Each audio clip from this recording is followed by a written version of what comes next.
Hi, everyone. Welcome to the latest masterclass here from UAC with Ken Stillwell. Ken has a really interesting story in chiropractic. He's obviously married to Dr. Brooke Stillwell. He's been in chiropractic most of his life. He gets into that story.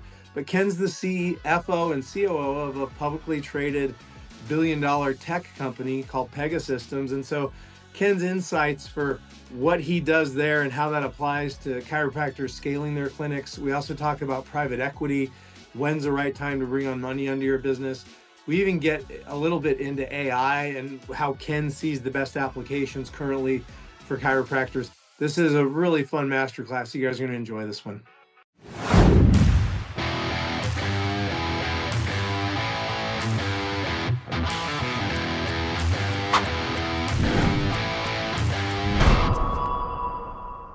All right, everybody, welcome into the UAC Masterclass with, I think, one of my favorite members of UAC is Ken Stillwell. And a little background, I don't think, Ken, you haven't been out to an event in a hot minute, and so there's a few people that might not know you. So what's interesting about Ken's story to me is Ken is not a chiropractor. He is the COO and maybe CEO too. I'm not sure of Pegasystems. Are you the CEO now too by name, by title? COO and CFO. COO and CFO. Sorry about that.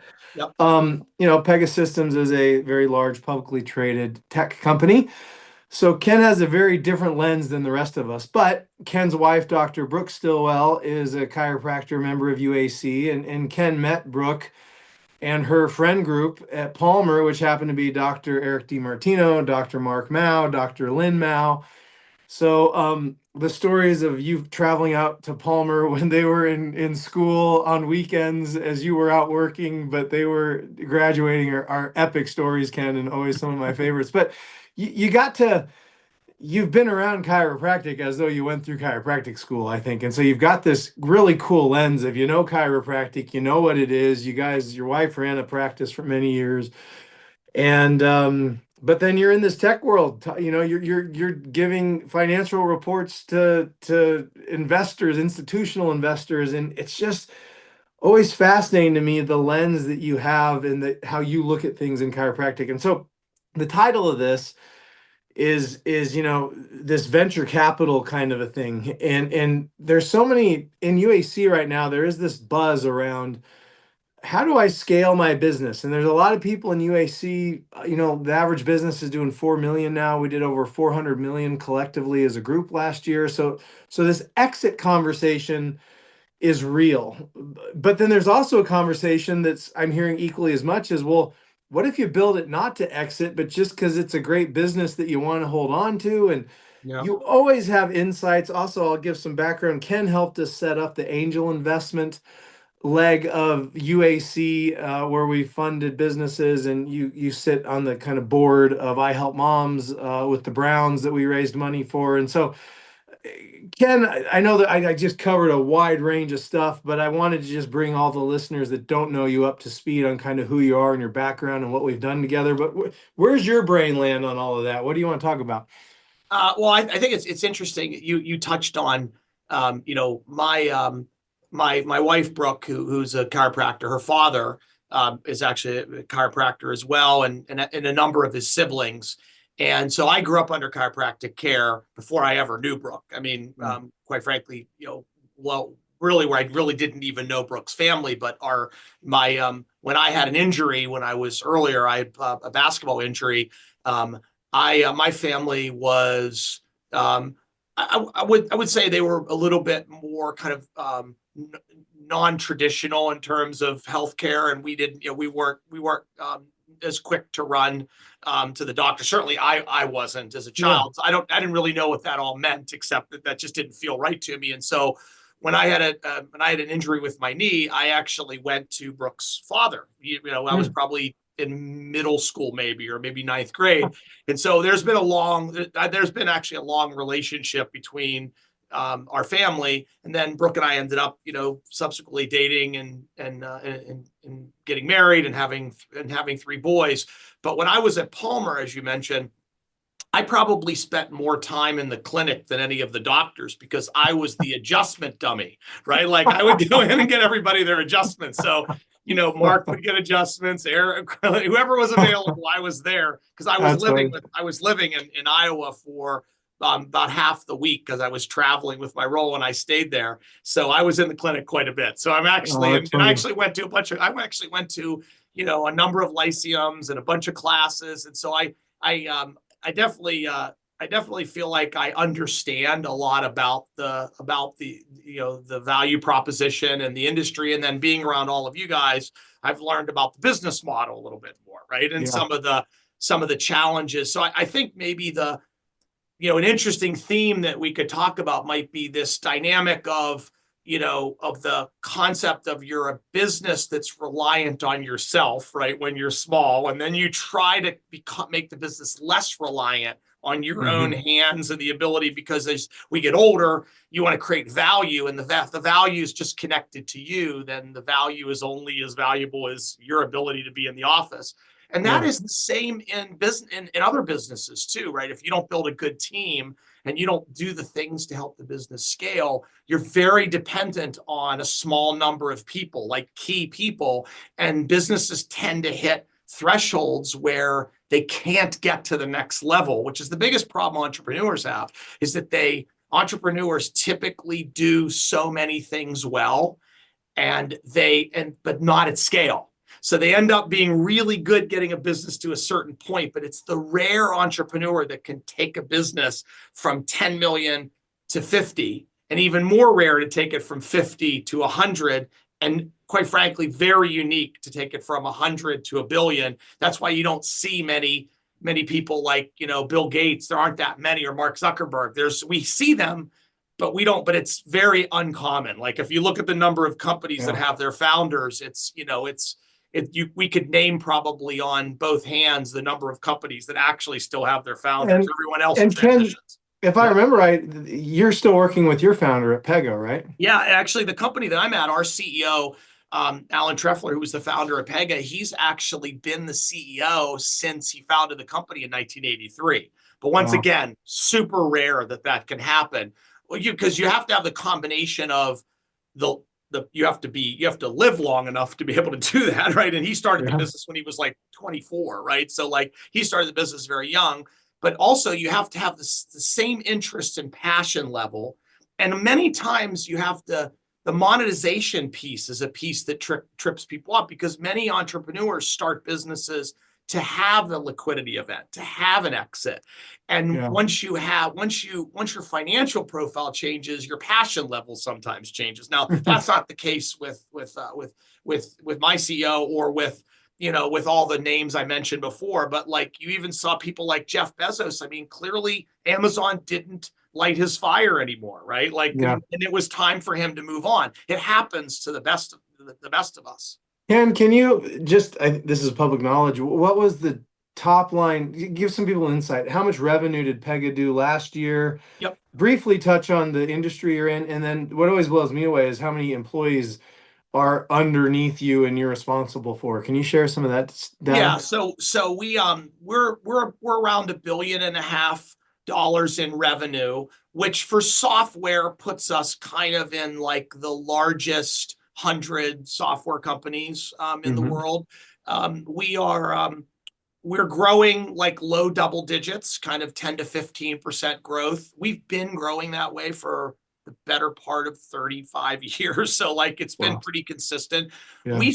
Our business is, we compete with companies like Salesforce and Microsoft. What we typically do is sell software to large companies like Bank of America, American Express, JP Morgan Chase, Elevance Healthcare, like companies that typically sell to consumers and have lots of transactions. So we have small numbers of customers, but very big relationships with those clients. And we have about little north of 5,000 employees, and about a third of those are directly in my I would say I'm responsible for.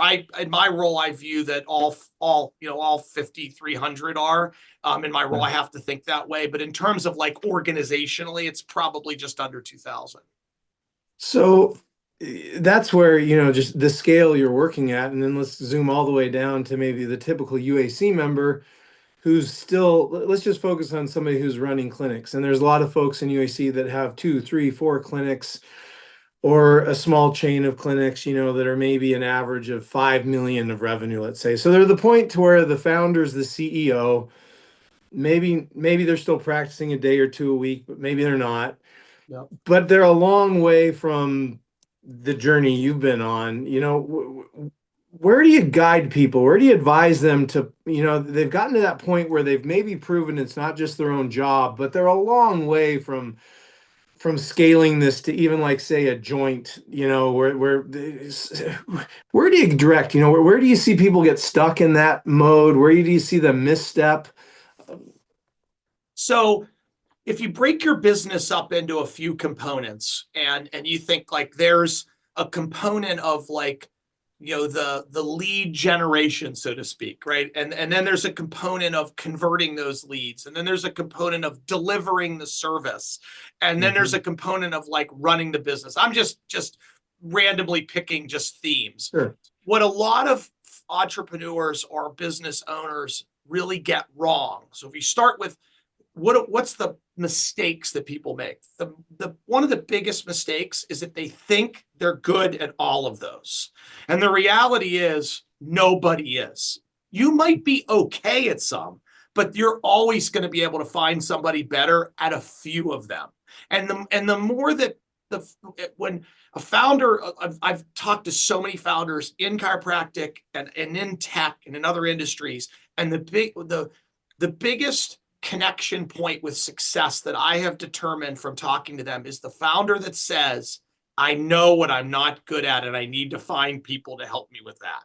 The founders that say, oh yeah, I know everything, I can do it all, I'll figure that out, I'll Google it, I'll use Gen AI, those are the ones that I kind of know in my mind, like, they're probably not going to make it to the level that they could.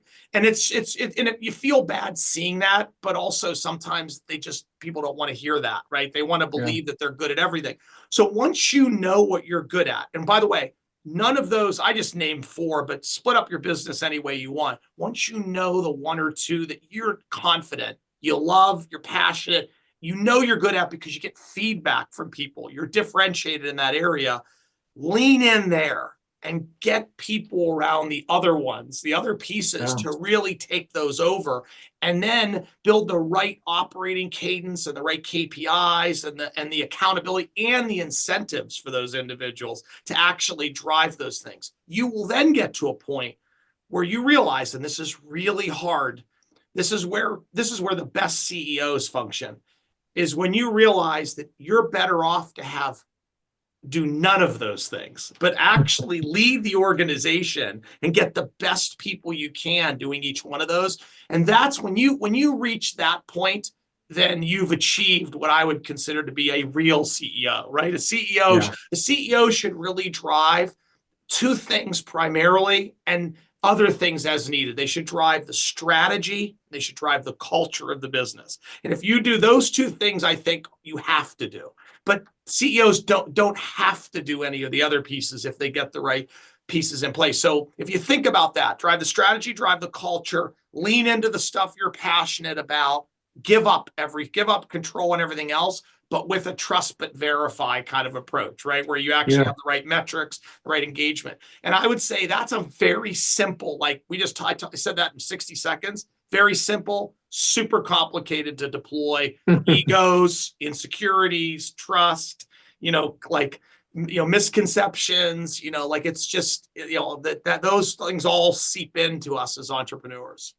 Ken, one of the fun things getting to hang out with you is, you see how money moves. There are institutional investors that invest in Pega and stock. You, as a financial person, have opportunities to invest in different things that come along in the world you're in. For the chiropractor here's what you just said, and they're at 3, 4, 5 million.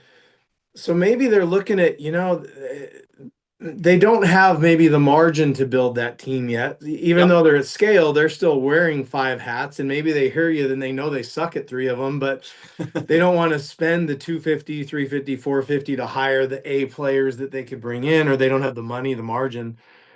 What's your advice on taking money in at that stage versus trying to figure it out and keeping it lean?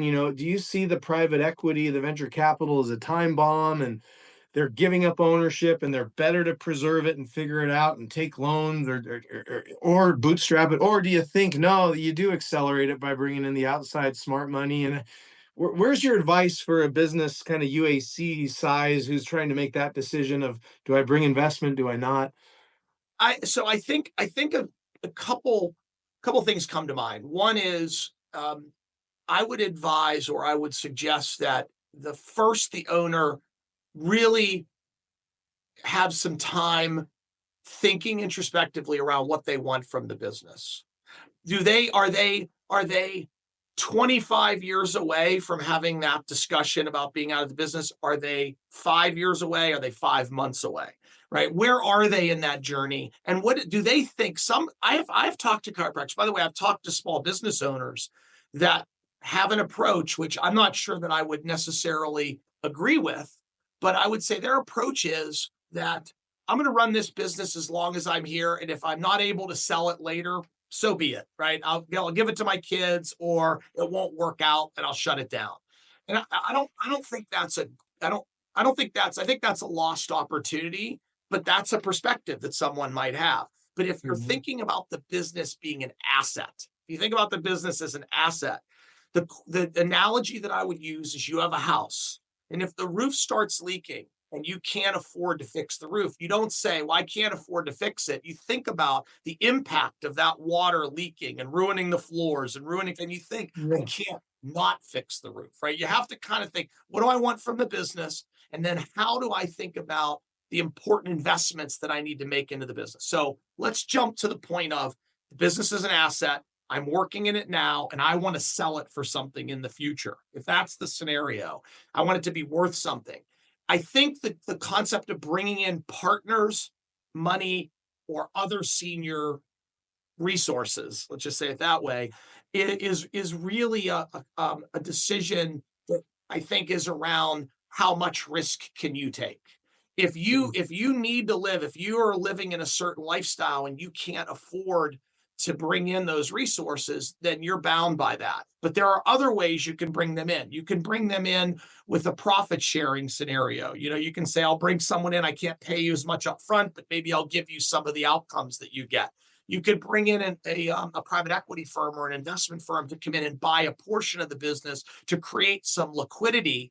I think the reason why I like the investment partnership aspect, and whether it's private equity, VC, or quite frankly, merging practices, or whatever the scenario is to get that, is if you don't have the cash flow to invest in the business yourself, and you believe you should, then I think an opportunity is to use someone else's money and someone else's leverage to help you. And the reason why I say that is the best decision that you can make is to create an opportunity where you and the investor benefit from the successful execution of the strategy. Borrowing from a bank or borrowing from someone that will have some collateral that then will want to come back and take your business, that's not a partnership, right? That's someone that basically, in the worst case scenario, they get some percentage of their money back. You want someone to be tied to the outcome.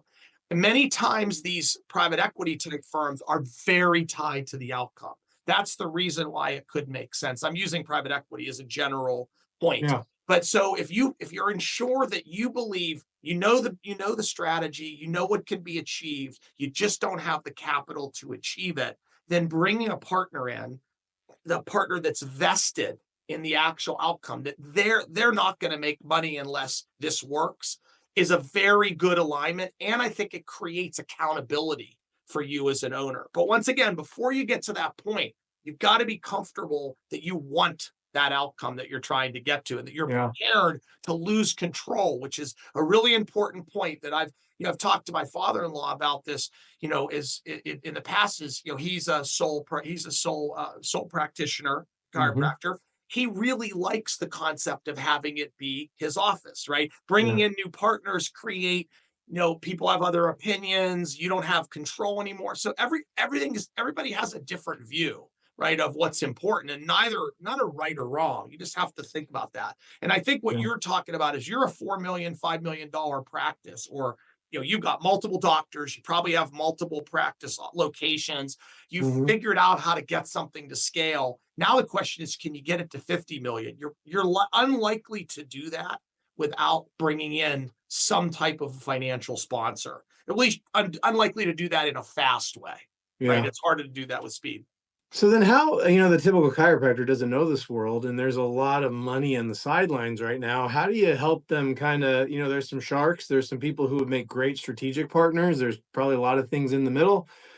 Any guidelines that you've seen for where do you start on that process? Where does somebody, how do they vet? What lens do they interview these different partners with? Any things you've seen in your experience that worked well or didn't work well from that perspective? There are investment firms that have very deep domain expertise in certain business models. Okay. So first I would start with the business model. A chiropractor, a dentist, a cardiologist, a law firm. These are all business models that have similar traits, right? You're selling to a consumer typically.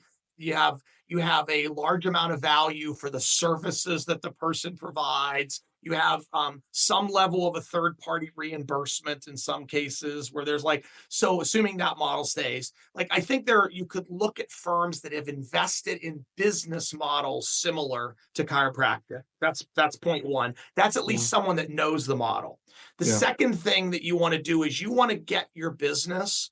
You want to have control over your business and how you talk about your business before you ever even talk to an investor, which means you've got to have all your retention metrics, your cost to acquire a client, so to speak, or your cost, Mhm. your cost to acquire, your customer acquisition cost. Yeah. It's commonly called CAC. Is something that you think you do. You have to have what's your long-term value? What's the value of a patient when I get them? How much does it cost? What's my retention rate? What's my margin that I make on a doctor? What's my over? You have to have all that together, and you've really got to not just have the data that you can hand a sheet of paper to someone. You've got to understand it so that when you could get to a point where you're negotiating with that company that knows your industry or knows the vertical, knows the business model. So you first have someone that knows the business model. You have your stuff together in terms of understanding all of your metrics and how you scale and how you make money and where you make strategic bets.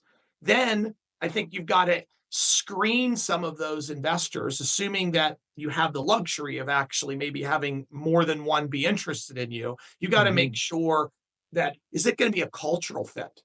This is think about this as a little bit like a marriage, right? You don't just say, I'm a man, I'm looking to marry a woman, and there's three women, so I'll just, pick whichever one, close my eyes and point at one. There's a courting process. It might be fast, but you have to actually say, this is a person I want to be involved in, whether that be values, whether that be the outcome alignment, whatever that might be. So I think there's step one, do they know your business model? Step two, do you have all the metrics to tell a really good story to get them excited? Step three, are they actually aligned culturally? Would you want to be with them? Think about down the road. Are you going to be happy 10 years from now that you're working with this person, right? Yeah. And then the last piece of that to validate that would be reference check talk to other investors, not just ones that they just did a deal with. Talk to people that they had a liquidity event. Try to find blind ways to actually find those people, not just through Mm. there, so that you can go on LinkedIn or go on social media and actually reach out. Hey, I noticed that you did a deal with. What'd you think? How did it work out? Why did you do it? To see how much alignment is there. So as much information gathering as you can, and then when that's all put together, I think the economics of the deal, and this is going to sound really counterintuitive to many people that are math driven like myself, but the math may work, but the culture may not.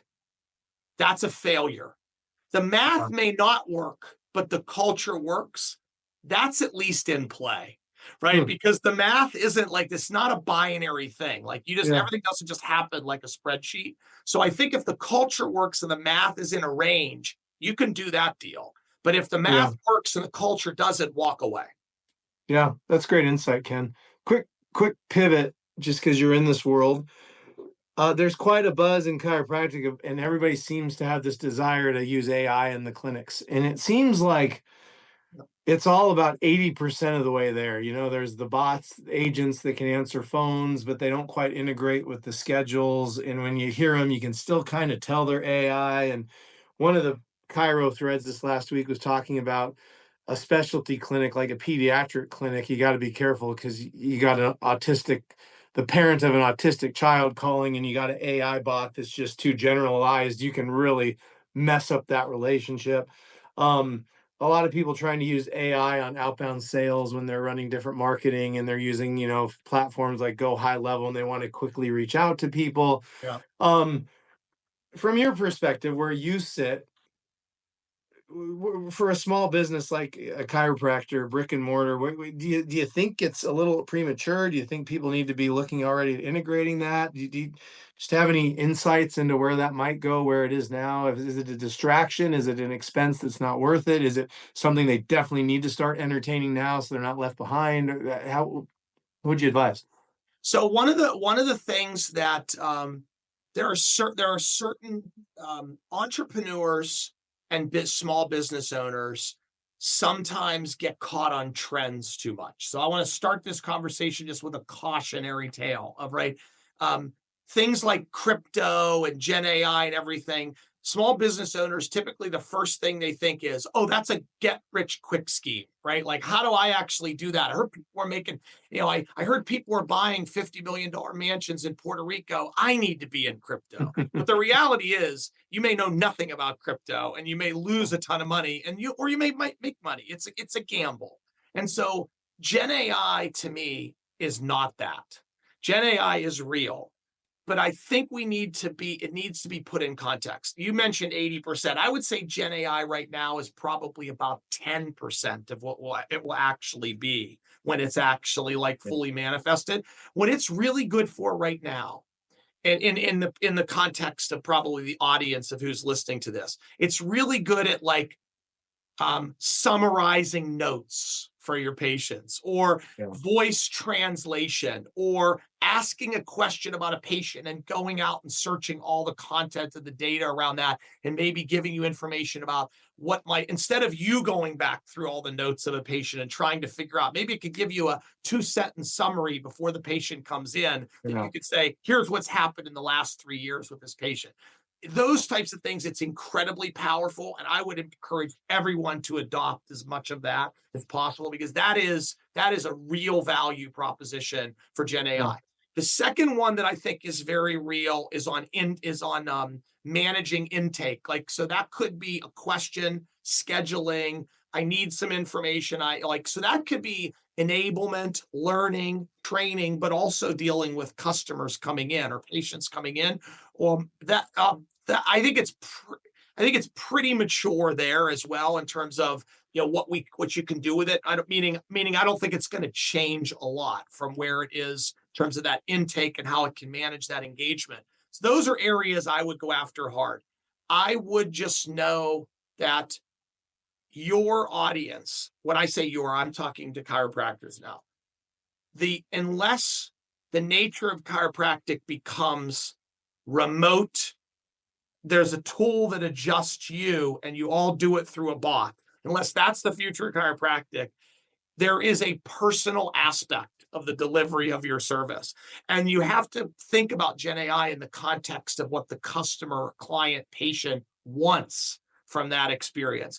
If they're going in to have someone lay their hands on you in terms of an adjustment, that is a little bit counterintuitive to have everything else be a bot. And so I just think you need to think about whether that's right for your practice. If you're in San Francisco or New York or more of a high-tech city, that might work. If you're in rural Ohio or Pennsylvania, where lots of chiropractors are, I don't know if that fits the audience yet. It might 20 years from now. So I do think that that's something that you shouldn't be. I have a rule, which is you should not be too far ahead of your customer. You should be a little ahead of your customer, but not too far. Because if you create too much of a gap, they can't get there. And so Yeah. I think about that as the analogy around Gen AI. Yeah. That's great. Fascinating. Um, we had one question come in. Chris, did you have that in front of you? I do. Could you, I think that was from Stephen Franson. Can you read that? Yeah. Is it possible to classify large recreational flotation devices as legitimate add backs when calculating SDE for valuation in an exit? If my lake house is technically considered a corporate retreat center.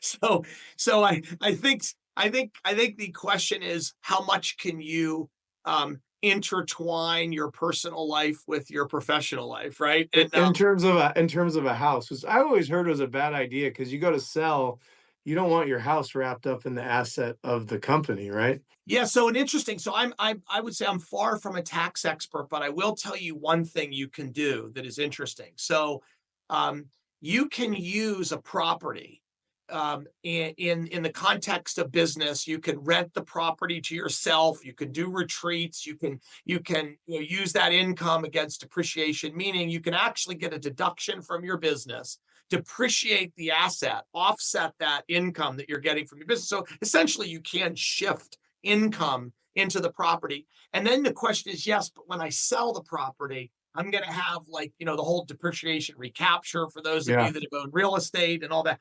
But what's interesting is if you have the two outcomes for how you manage that down the road. First off, you absolutely can do what I just said, which is take income from your practice, have legitimate bona fide business expenses through networking, community building, etc. at that property. You can create ways to get deductions of that. You will reduce the tax basis in that property, which then causes the issue you brought up, which is what happens when I sell it. What some people do is you can go and live in it as a permanent residence for 2 years, and then it changes the whole tax structure of it, which means it's now a personal residence. You get the personal exemption. You get more favorable treatment in terms of what you have to capture as. You don't have to do depreciation recapture, for example. There's a lot of things that change. The other thing you can do is you can do a 1031 exchange, which many people who've owned real estate, which is you can flip that property into a new one. Last point I would make, you can talk to people that are experts in trusts, because you can also move that property into a trust and avoid some of that negative tax treatment as well. So the first step in that process, though, is, can I use things that might give me personal pleasure as well to be able to leverage in the business? And you absolutely can. The problem comes later when you try to sell those assets. But I think there's even ways, and there's people I think that are even members of UAC that you could talk to about this. I'm not an expert on that, but I know enough to be dangerous. Well, that's awesome, Ken. Well, it's just love talking to you, and love watching your brain float around. And thanks for your wisdom, man. We really appreciate you. Absolutely, man. Great to be here. That Thanks, was man. helpful. Good to see you, Ken. Thanks.